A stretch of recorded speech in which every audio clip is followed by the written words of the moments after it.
Well, we continue to track that JPMorgan Healthcare Conference, and one of the announcements coming out related to it came from biotech company BioMarin, which said its gene therapy treatment for hemophilia A did show positive results in a trial, and the company plans to be filing for FDA approval perhaps in the second quarter. The CEO, JJ Bienaimé, is joining us now, along with our Anjalee Khemlani, who remains with us. JJ, thank you for being here. I wanted to ask about this drug first of all, this treatment first of all. As I mentioned, the plan, I believe, is for you to apply for FDA approval in the second quarter. Talk to me about that timeline and how important this drug could be for the company. Yeah, so this is our first gene therapy product. Actually, this is the first gene therapy product that's going to be addressing a large patient population in history. So we implemented this trial, which is also the largest gene therapy trial ever done. So hemophilia, this is going to be the study was implemented in severe hemophilia A patients that currently the standard of care is 2 to 3 intravenous infusion of recombinant factor VIII, which is the factor we're missing to be able to coagulate per week. And we've taken these patients who had while they were on the standard of care, they had 4.6 bleeding episodes, treated bleeding episodes per year, which means their knee were blowing up, for instance. And we just treated them with a 1-hour infusion of our gene therapy product. And with this study, we've demonstrated after 2 years, 2 years after treatment, just one treatment, their bleeding episodes went from 4.6 to less than 1. So major bleeding control and a 95% reduction in factor VIII infusion, so which would be a great savings for the healthcare system. So we already filed for this product in Europe last summer. So we are planning on refiling in the US also in the second quarter of this year. So we have basically demonstrated superiority over standard of care without any doubt. For those familiar with biostatistics, with a p-value with 10 zeros after the decimal. So there is no question about the efficacy of the product, and I think this is a transformational treatment option for patients, and this is great news for hemophilia patients in the world.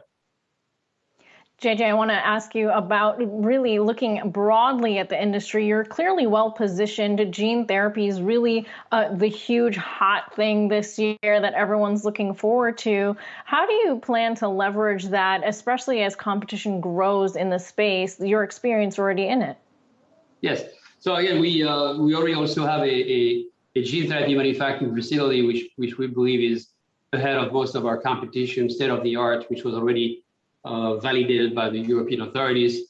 So we have other gene therapy products in development, one for PKU, phenylketonuria, for which we have 2 products on the market already, one for hereditary angioedema, and we are planning on moving into cardiovascular indications with gene therapy, like hypertrophic cardiomyopathy, which is a very large indication for which today there is there is palliative care, but there is no very effective treatment for it, and it's a potentially lethal disorder. So definitely that's something that we are continuing to move forward to. Our manufacturing capacity today is about 10,000 treatments per year, and one treatment is one patient, because since we only give one treatment per patient, so we have the capacity to actually grow this relatively fast if need be. There are 120,000 hemophilia A patients in the world, excluding India and China.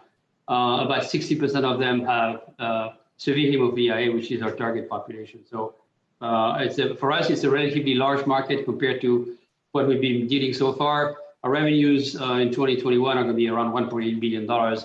This drug, along with another drug that was recently approved and we just are in the process of launching for the most common form of human dwarfism, should take the company to around between $4 and $5 billion of revenues by 2025. And JJ, I have another big picture question for you on the biotech industry. Going into this JPMorgan conference, the analysts there cited a survey that they had taken of 78 hedge fund and other buy-side investors They said 87% expected an increase in mergers and acquisitions in the industry in the coming year. Now, we're not seeing many announcements on that front coming out of the conference, but I'm curious what your expectations are and whether any of that M&A might involve your company specifically. You mean as a acquirer or as a target? Either way. Either way. So I think, indeed, the valuations of biotech companies have been going down in the past year or so. I think there were a lot of new biotech companies funded by venture capitalists, and that probably should not be on the market today. That's my opinion. So I think there is probably a consolidation coming up. On our end as BioMarin, we have a growing pipeline, growing revenues. We're going to be GAAP profitable this year. We have no urgency to make a significant acquisition. We are always looking for the product partnerships. We have done 12 early stage partnerships in the past 18 months. So we're going to continue to do that because this is what we believe allow us to create shareholder value. As far since I joined the company around 17 years ago now as CEO, there were rumors that we would be acquired. A lot of companies that were rumored to acquire BioMarin actually have been acquired. No, we have growing revenues, we're profitable, we have a lot of cash, we have a growing pipeline. We definitely have staying power, and we are managing the company for the long term and not to be acquired. JJ, thank you for being here. JJ Bienaimé, BioMarin CEO. Appreciate you being here, as well as our Anjalee Khemlani. Take care.